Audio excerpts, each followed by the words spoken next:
নমো সংস্কৃতায় সর্বেভ্য নমো নমঃ। কীভাবে আমরা সদ্রূপ 2 মিনিটের মধ্যে মুখস্থ করব তার একটা নতুন পদ্ধতি আমরা জেনে নিচ্ছি। প্রথমে আমাদের পড়তে হবে অকারান্ত পুলিং শব্দ হচ্ছে নর। নর মানে হচ্ছে মানুষ। তো নর শব্দটি প্রথমে আমাদের পড়তে হবে একবচনের রূপগুলো। একবচনের রূপগুলো যখন আমরা পড়ব, শুধু একবচনের রূপগুলি পড়ব, তাহলে আমাদের তাড়াতাড়ি মনে থাকবে। যেমন পড়ছি, নরহ নরম নরেন নরায় নরাদ নরস্য নরে। ঠিক আছে।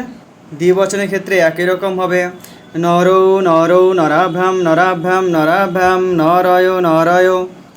বহুবচনের ক্ষেত্রে একই রকম হবে, নরাহা নরান নরৈ নরেভ্যো নরেভ্যো নরানাম নরেষু।